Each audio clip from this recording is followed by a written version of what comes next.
Hello नमस्कार साथियों, स्वागत है आप सभी का आपके अपने परिवार अपने YouTube channel Harish classes Bulandshahr में। कैसे हैं आप सभी? आशा करते हैं कि आप सभी अच्छे होंगे और आपकी तैयारी बहुत बेहतर तरीके से चल रही होगी। आज की जो हमारी क्लास है, क्लास नंबर 43 है। ये क्लास नंबर यानी 43 है। प्राचीन इतिहास के अंतर्गत ये हमारी 43वीं क्लास है। और क्लास भी हम देखिए अब ज़्यादा बड़ी क्लास नहीं दे रहे हैं, केवल 19 या 20 मिनट की क्लास होती है। तो आप सभी लोग हमारे साथ जुड़ जाइए, क्लासों को कंटिन्यू करते रहिए। क्लास में केवल उतना ही जितना एग्ज़ाम में पूछा जाएगा। आज की क्लास में हम शुरू करेंगे गुप्त वंश, और गुप्त वंश में जो टॉपिक चल रहा हमारा वो है कुमार गुप्त। और अब तक मैंने श्रीगुप्त, घटोत्कच गुप्त, चंद्रगुप्त प्रथम, समुद्रगुप्त, उसके बाद मैंने आपको रामगुप्त पढ़ाया था, और उसके बाद चंद्रगुप्त विक्रमादित्य। और चंद्रगुप्त विक्रमादित्य की मृत्यु के बाद उसका बेटा कुमारगुप्त शासक बनता है। तो सबसे पहले इसी को देखेंगे, इसका शासनकाल। ठीक है, कुमार गुप्त का शासनकाल। चलिए शुरू करते हैं बिना किसी देरी के। शासनकाल, ठीक है। तो एक सामान्य परिचय देखेंगे हम यहाँ पे। सामान्य परिचय, सामान्य परिचय। कुमार गुप्त का सामान्य परिचय देखेंगे हम, ठीक है। सामान्य परिचय यानी कुमार गुप्त का सामान्य परिचय क्या है, इसको देखेंगे हम।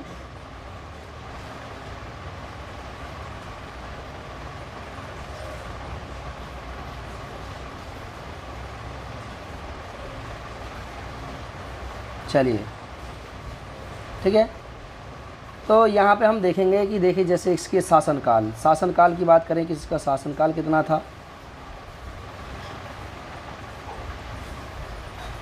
शासनकाल, कुमार गुप्त के शासनकाल की बात करें, इसका शासनकाल 415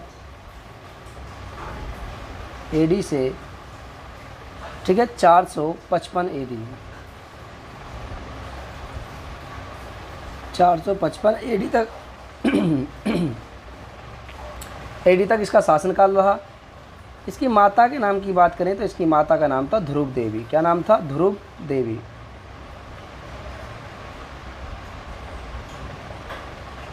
माता का नाम ध्रुव देवी था। इसके भाई के नाम की बात करें तो इनके भाई का नाम था गोविंद गुप्त, जो कि इसका छोटा भाई था। गोविंद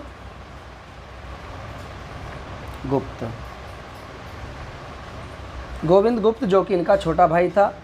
तो ये था इनका एक सामान्य परिचय। इनके पिता का नाम चंद्रगुप्त विक्रमादित्य, माता का नाम ध्रुव देवी, भाई का नाम गोविंद गुप्त जो कि इनका छोटा भाई था। शासनकाल 415 ईस्वी से लेकर के 455 ईस्वी तक इनका शासनकाल रहा। ठीक है, चलिए आगे नेक्स्ट बात करें। अब बात करते हैं इनके अन्य पॉइंट को लेकर के, अन्य बिंदु, जैसे क्या क्या हुआ था इनके शासनकाल में, अन्य पॉइंट, या फिर हम इनके अभिलेख या स्वर्ण मुद्राएं देख लेते हैं यहाँ पर इनके शासनकाल में। चलिए एक एक क्रम से चलते हैं। तो अन्य बिंदुओं में, अन्य बिंदु, अन्य बिंदु,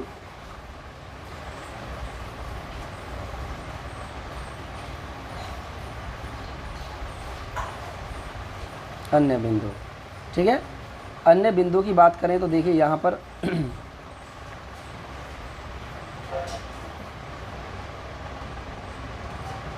देखिए इसके समय में यानी इनके शासनकाल में,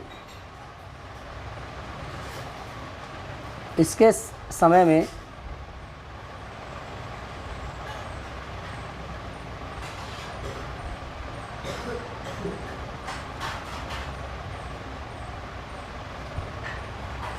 मुद्राओं का ढेर, मुद्राओं का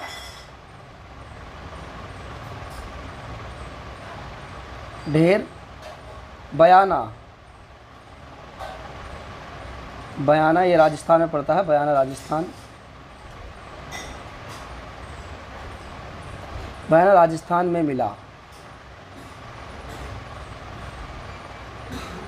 मिला, और लगभग इसमें 623 मुद्राएं थी। कितनी? 623 सिक्के थे जो यहाँ से प्राप्त हुए हैं। इसके शासनकाल में चांदी की मुद्राओं का प्रचलन हुआ।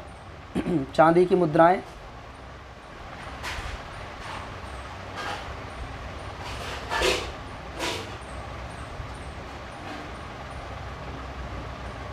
चांदी की मुद्राएं जो मयूर शैली में बनी हुई थी, मयूर शैली,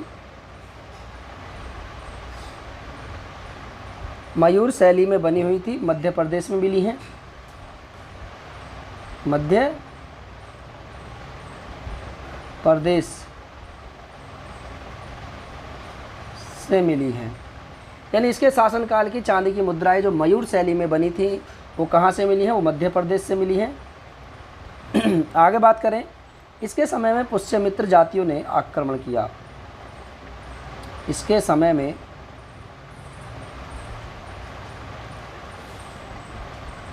पुष्यमित्र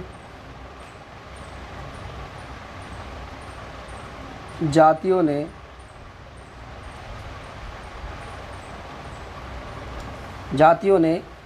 आक्रमण किया। यानी इसके समय में पुष्यमित्र जो जाति थी उन्होंने यहाँ पर आक्रमण किया। पुष्यमित्र जातियों ने इसके समय में आक्रमण किया, याद रखना इसको, ठीक है। इसके समय में पुष्यमित्र जातियों ने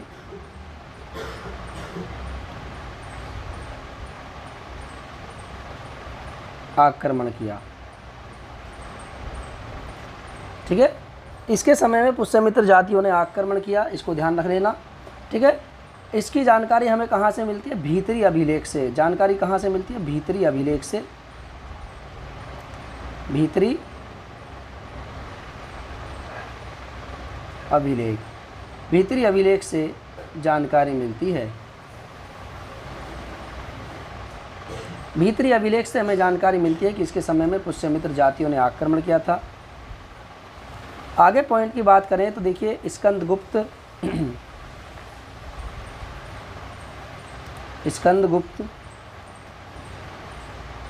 स्कंदगुप्त यानी कुमारगुप्त का पुत्र स्कंदगुप्त ने पुष्यमित्रों को पराजित किया।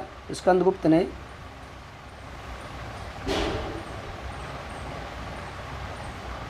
पुष्यमित्रों को पराजित किया।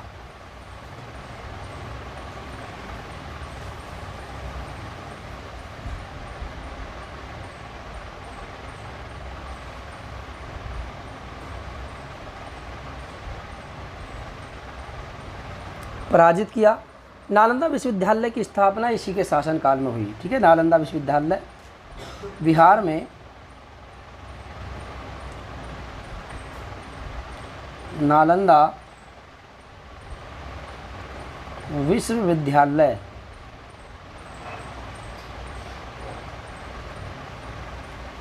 नालंदा विश्वविद्यालय की स्थापना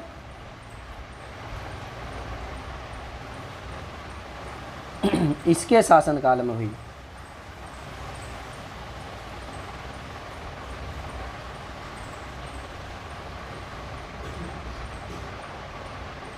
ठीक है, कुमारगुप्त के शासनकाल में नालंदा विश्वविद्यालय की स्थापना हुई थी। ऐसा माना जाता है कि उस समय 1202 एडी से लेकर के 1204 एडी के मध्य कुतुबुद्दीन ऐबक का एक सेनानी यानी एक सेनापति जिसका नाम था सैनिक था, उसका नाम था बख्तियार खिलजी। बख्तियार खिलजी ने बिहार पर आक्रमण किया और नालंदा विश्वविद्यालय की लाइब्रेरी में आग लगा दी और उस समय नालंदा विश्वविद्यालय को इसने तुड़वा दिया था, ऐसा माना जाता है।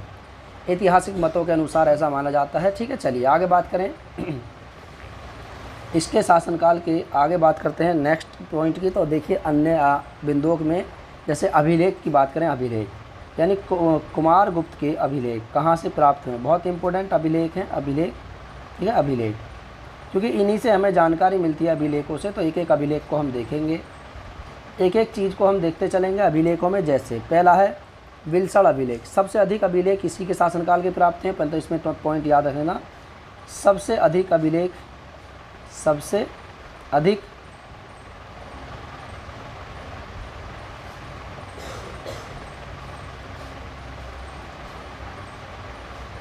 अभिलेख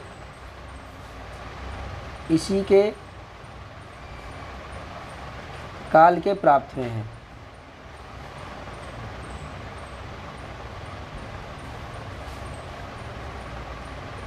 और इनकी संख्या कितनी है? 18 है, ठीक है। 18 अभिलेख हमें इन्हीं के शासनकाल के प्राप्त हुए हैं। इनकी संख्या 18 है, 18 ही अभिलेख हमें प्राप्त हुए हैं। तो देखिए एक एक अभिलेख को हम देखेंगे। तो पहला अभिलेख जो है, इस अभिलेख को हम जानते हैं बिलसड़ अभिलेख। क्या नाम है इसका? बिलसड़।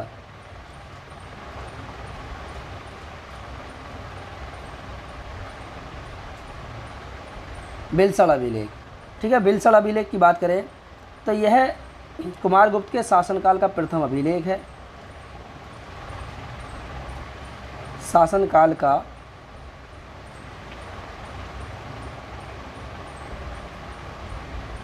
प्रथम अभिलेख है। यूपी के एटा ज़िले में स्थित है। कहाँ है ये? यूपी के एटा ज़िले में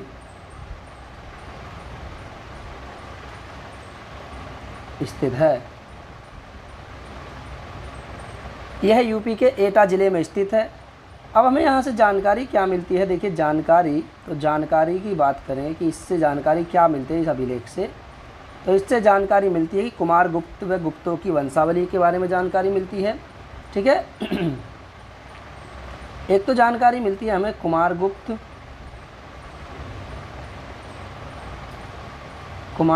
एवं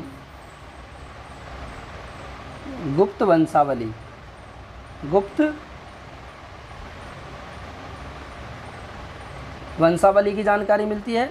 और इसी में से एक जानकारी और मिलती है कि ध्रुव शर्मा द्वारा कार्तिक के मंदिर व धर्म संघ बनवाए गए। ध्रुव शर्मा जो इसका मंत्री था, ध्रुव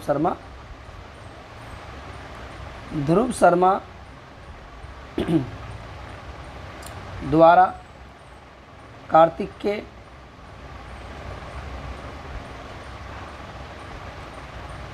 के मंदिर एवं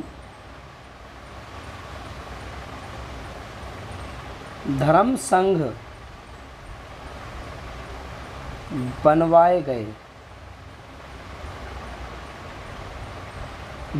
बनवाए गए। यानी ऐसी जानकारी मिलती है कि बिलसड़ अभिलेख जो उत्तर प्रदेश के एटा ज़िले में स्थित है, जो इसके शासनकाल का प्रथम अभिलेख है कुमारगुप्त के शासनकाल का, इस अभिलेख से हमें जानकारी मिलती है। एक तो इसमें कुमारगुप्त और कुमारगुप्त की वंशावली यानी इसके पुत्र, इसकी पत्नियां, इसके शासनकाल के अन्य और भी उत्तराधिकारी जो आए उनकी वंशावली की जानकारी मिलती है। और इसी से हमें जानकारी मिलती है कि ध्रुव शर्मा जो इसी के एक मंत्री थे, उन्होंने कार्तिक के मंदिर बनवाया एवं धर्म संघ बनवाए। ऐसे संघ जो धर्म से जुड़े हुए थे, ऐसे संघों का निर्माण कराया था। इसका नाम था ध्रुव शर्मा।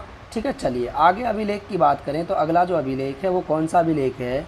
वो है गढ़वा के दो अभिलेख। अभी सब बताएंगे गढ़वा कहाँ पड़ता है। गढ़वा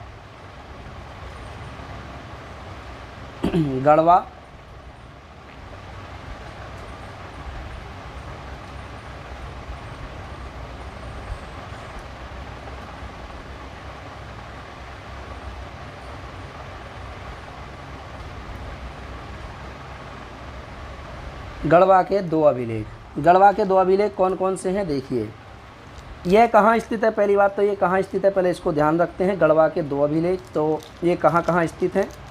तो यह स्थित है वर्तमान उत्तर प्रदेश के इलाहाबाद ज़िले में स्थित है। कहाँ स्थित है? इलाहाबाद ज़िले में।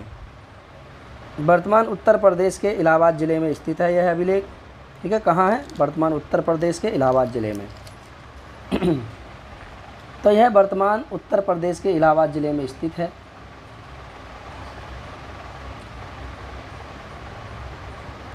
यह यूपी के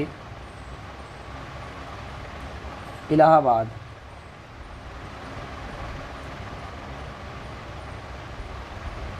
ज़िले में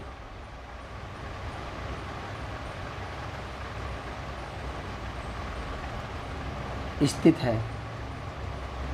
ठीक है, और देखिए इसमें जानकारी क्या मिलती है। देखिए इसमें एक शब्द का उल्लेख मिलता है। एक शब्द जानकारी जो मिलती है वो जानकारी ये है कि इसमें एक शब्द है परम भागवत। क्या नाम है इसका? परम भागवत।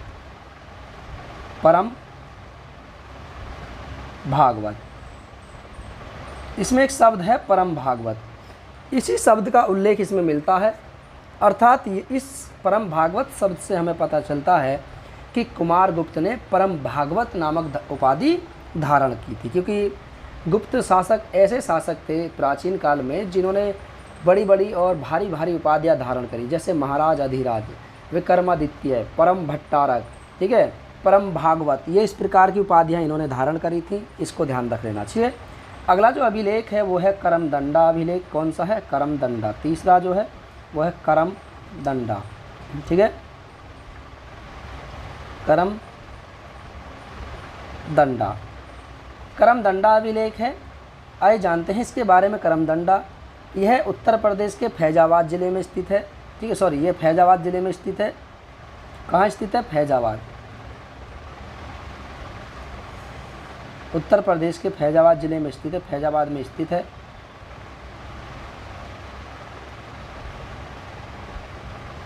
ठीक है, पहली जानकारी तो ये है कि ये फैजाबाद ज़िले में स्थित है। दूसरा, पृथ्वी सेन कौन थे? पृथ्वी सेन। पृथ्वी सेन एक मंत्री थे, कुमारगुप्त के एक मंत्री। पृथ्वी सेन ने इसकी स्थापना करवाई, पृथ्वी सेन ने इसकी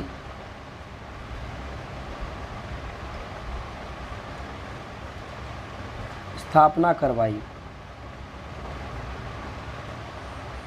पृथ्वी सेन ने इसकी स्थापना करवाई थी। ये कहाँ स्थित है? ये आपके फैजाबाद ज़िले में स्थित है। चलिए अगला अभिलेख देखें। अगला है मथुरा अभिलेख। कौन सा है सर? मथुरा अभिलेख।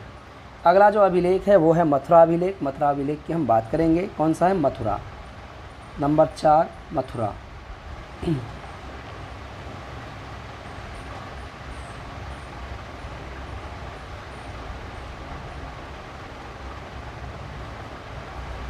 मथुरा अभिलेख।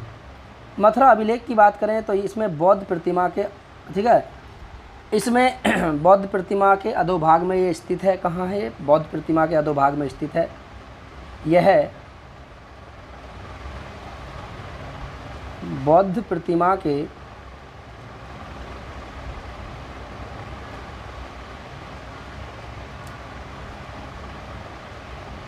अधोभाग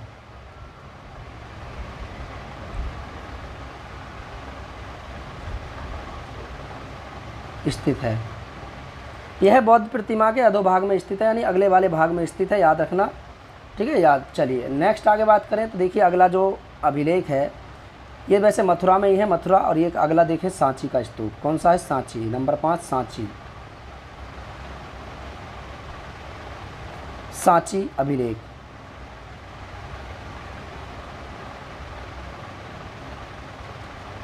सांची अभिलेख कुमारगुप्त के शासनकाल में मध्य प्रदेश के रायसेन जिले में स्थित है। यह मध्य प्रदेश के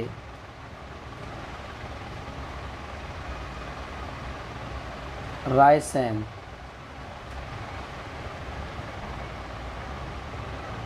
जिले में स्थित है।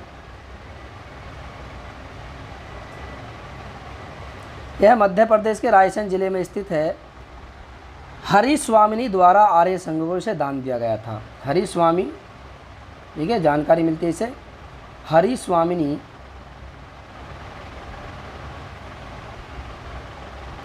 हरिस्वामिनी द्वारा आर्य संघ को दान दिया गया।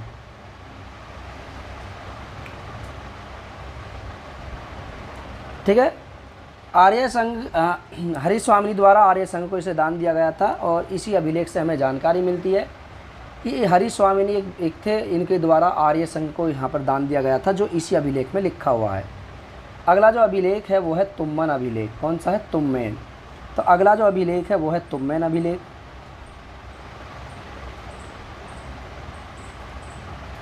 तुम्मेन। अगला जो अभिलेख है वो है तुम्मेन अभिलेख। ये कहाँ है? मध्य प्रदेश के ग्वालियर में स्थित है। ठीक है, कहाँ है ये? यह है मध्य प्रदेश के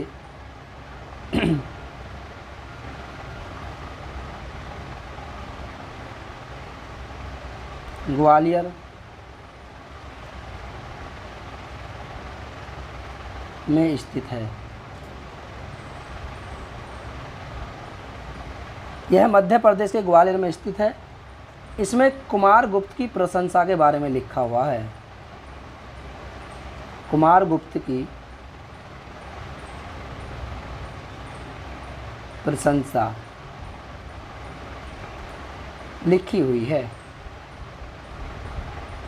ठीक है, अब हम कह सकते हैं कि जो तुम्मन अभिलेख है एक प्रशंसनीय अभिलेख है जो कुमारगुप्त की प्रशंसा के बारे में बताता है और इसी में कुमारगुप्त की प्रशंसा के बारे में लिखा है। आप समझ सकते हैं कि इस अभिलेख को लिखवाने वाला कुमारगुप्त का कोई करीबी ही होगा, ज़्यादा ही करीबी, क्योंकि जैसे समुद्रगुप्त के शासनकाल में, जैसे समुद्रगुप्त के शासनकाल में एक व्यक्ति थे जिनका नाम था हरिसेन, और हरिसेन ने प्रयाग स्तंभ लेख लिखा है। और प्रयाग स्तंभ लेख, उसके प्रयाग स्तंभ लेख, प्रयाग प्रशस्ति भी उसे कहते हैं।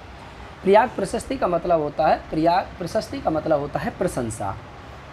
वहाँ पर समुद्रगुप्त की प्रशंसा के बारे में लिखा है और वहाँ पर एक भी उसकी पराजय के बारे में नहीं लिखा है, जबकि इतिहासकारों के अनुसार भी उन्होंने माना है कि समुद्रगुप्त कभी भी पराजित नहीं हुए थे, क्योंकि उन्होंने जो स्रोत प्राप्त हुए हैं, जो भी स्रोत वहाँ से प्राप्त हुए थे, उनके माध्यम से उन्होंने इतिहास लिखने की कोशिश की और उन्हीं के माध्यम से इन्होंने बताया है, हरिसेन के माध्यम से इन्होंने बताया है कि समुद्रगुप्त कभी भी एक भी युद्ध नहीं हारे थे। इसी प्रकार से कुमारगुप्त की बात करें तो कुमारगुप्त की प्रशंसा के बारे में लिखा है तुम्मन अभिलेख में। ठीक है, चलिए अब इसके बाद कुछ अभिलेख बंगाल से भी प्राप्त हुए थे। कहाँ से? बंगाल से। बंगाल से देखिए कौन कौन से प्राप्त हुए। बंगाल से भी 3 अभिलेख प्राप्त हुए। ठीक है, बंगाल से प्राप्त।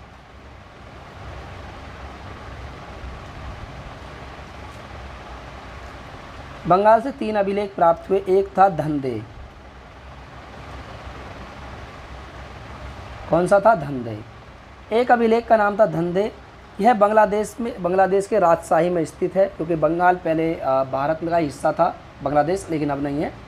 ठीक है, यह है कहाँ है? ये बांग्लादेश के, यह है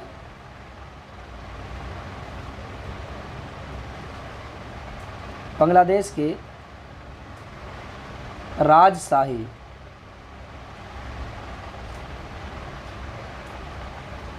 यह बांग्लादेश के राजशाही में स्थित है।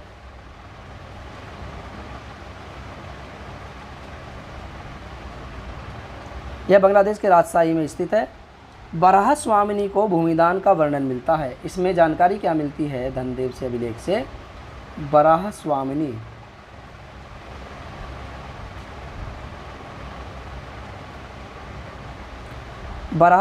एक हरि स्वामिनी, एक बराह स्वामिनी को भूमिदान की जानकारी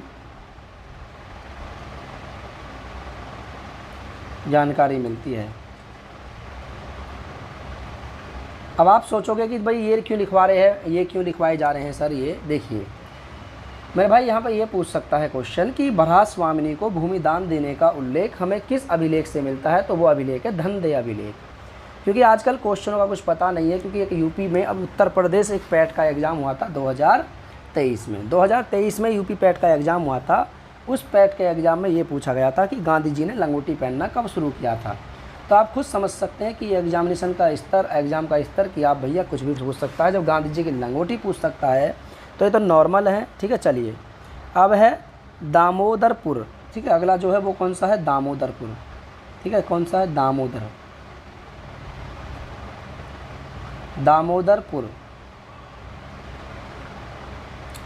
दामोदरपुर अभिलेख बांग्लादेश के दीनाजपुर। कहाँ है? बांग्लादेश के दीनाजपुर में स्थित है। यह है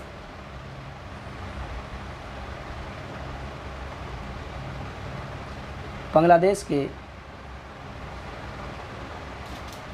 दीनाजपुर में स्थित है।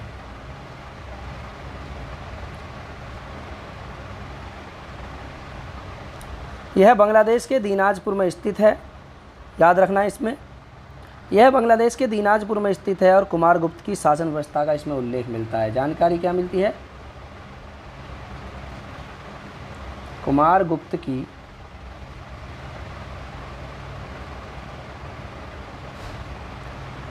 शासन व्यवस्था, कुमारगुप्त की शासन व्यवस्था का इसमें उल्लेख मिलता है। आखिरी और बचा है इसमें से तीसरा जो यहाँ पे हुआ है, इसका नाम है बेग्राम। कौन सा है? बेग्राम।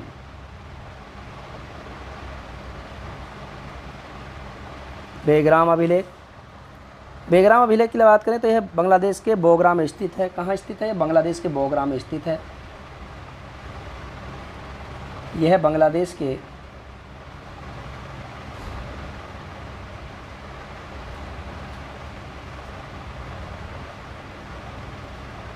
बोगरा में स्थित है। यह बांग्लादेश के बोगरा में स्थित है। इससे जानकारी मिलती है, देखिए जानकारी क्या है, अहम जानकारी है इसमें जानकारी मिलती है क्या, इससे जानकारी मिलती है गोविंद स्वामी के मंदिर के लिए भूमिदान का वर्णन। गोविंद स्वामी, ठीक है,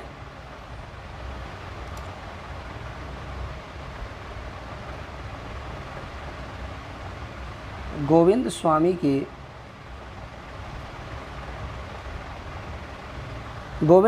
के मंदिर, गोविंद स्वामी के मंदिर के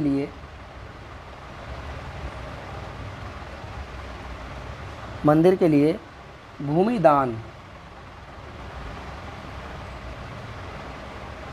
भूमिदान का वर्णन मिलता है।